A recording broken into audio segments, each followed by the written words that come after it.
Hi everyone, welcome to my channel. आज हम बनाएंगे बहुत ही ज़्यादा टेस्टी स्टफ्ड कैप्सिकम। इसे बनाना बहुत ही आसान है, तो चलिए फटाफट से इसे बनाना शुरू करते हैं। सबसे पहले हमें स्टफिंग बनानी है, तो उसके लिए हम एक कढ़ाई में डालेंगे 3 टेबलस्पून्स ऑयल। जैसे ही ऑयल गर्म होता है, हम इसमें डालेंगे 1/4 कप कटे हुए प्याज और इसके साथ ही डाल देंगे 1/4 कप कटे हुए टमाटर, 100 ग्राम पनीर। इस तरह से मैंने इसे क्रम्बल किया हुआ है और साथ ही डाल देंगे 1/4 कप उबले हुए कॉर्न्स। इन्हें अच्छे से मिक्स करेंगे। एक बार ये अच्छी तरह से मिक्स हो जाए तो हम इसमें डालेंगे थोड़ा सा नमक, half tea spoon black pepper powder यानी कि काली मिर्च का पाउडर, हाफ टी स्पून लाल मिर्च पाउडर, साथ ही 1 टीस्पून चिली फ्लेक्स और 1 टीस्पून ऑरिगेनो, और हम डालेंगे इसमें 1 टीस्पून टमेटो केचप। बहुत ही ज़्यादा टेस्टी बनने वाला है ये जो हमारी स्टफिंग है, बस इसे मिक्स करना है और इसे थोड़ा सा अब हम पका लेंगे। बहुत ज़्यादा पकाने की ज़रूरत नहीं है, बस थोड़ा सा पकाना है, करीब 1-2 मिनट के लिए, उससे ज़्यादा नहीं। और बस अब ये स्टफिंग बिल्कुल रेडी हो चुकी है। इसे ठंडा होने रख दीजिए और जब तक ये ठंडा होता है हम लेंगे एक शिमला मिर्च और उसे सबसे पहले हम बीच में से इस तरह काट लेंगे।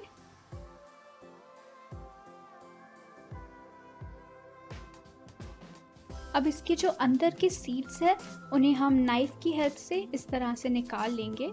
बेसिकली हमें इसके अंदर खाली जगह बनानी है ताकि जो स्टफिंग अभी हमने बनाई है वो हम इस कैप्सिकम के अंदर भर सकें। तो इस तरह से ये देखिए मैंने इसे स्कूप कर लिया है, अंदर जो भी सीड्स थे वो निकाल लिए हैं। ऐसे ही यहाँ पर मैंने बाकियों को भी स्कूप कर लिया है।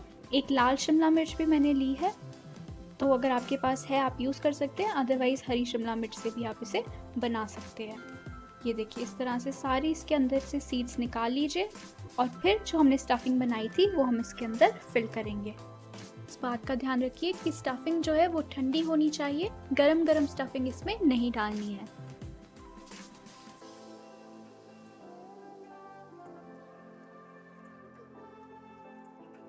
नेक्स्ट हम एक बेकिंग ट्रे लेंगे और उस पर ऑयल लगा देंगे अच्छी तरह से।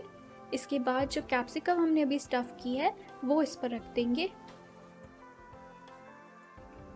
इस रेसिपी के लिए मैंने 3 कैप्सिकम यूज़ की है, तीनों को हमने आधा आधा काटा है, इसलिए टोटल हमारे पास 6 पीसेस हो जाएंगे।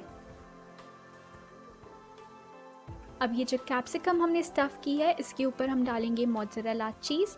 तो अच्छे से इस पर मोज़रेला चीज़ डाल देते हैं। चाहें तो साइड्स जो है उसको थोड़ा थोड़ा रहने दीजिए, क्योंकि जब ये मेल्ट होगा तो अपने आप ही ये साइड्स की तरफ भी फैल जाएगा। अच्छे से इस पर स्प्रिंकल कर दीजिए मोज़रेला चीज़ और इसके बाद हम इसे करेंगे बेक। तो बेक करने से पहले थोड़ा सा इसके ऊपर ऑयल डाल देंगे और फिर हम इसे प्री हीटेड ओवन में 15 से 20 मिनट तक 180 डिग्री सेल्सियस पर बेक करेंगे। ध्यान रखिए 180 डिग्री सेल्सियस टेम्परेचर होना चाहिए और 15 से 20 मिनट तक आप इसे बेक कीजिए। और बेक करने के बाद ये देखिए बिल्कुल रेडी है, अच्छे से चीज़ भी मेल्ट हो चुका है। बस ऊपर से थोड़े से चिली फ्लेक्स डाल देंगे हम और इसे गार्निश करेंगे थोड़े से हरे धनिया के साथ। यहाँ सेंटर में मैंने थोड़ा थोड़ा हरा धनिया डाल दिया है और फिर ये बिल्कुल रेडी है। इसे घर पर ज़रूर ट्राई कीजिए, बहुत ही ज़्यादा टेस्टी बनता है ये। और ये देखिए देखने में भी कितना ज़्यादा अच्छा लग रहा है और खाने में भी उतना ही टेस्टी बनता है। तो आई होप आपको आज की ये रेसिपी अच्छी लगी। अगर आपको पसंद आई तो इसे ज़रूर लाइक कीजिए और मेरे चैनल फूड बाय जिया को सब्सक्राइब कर दीजिए अगर आपने अब तक नहीं किया है तो। Thank you for watching guys.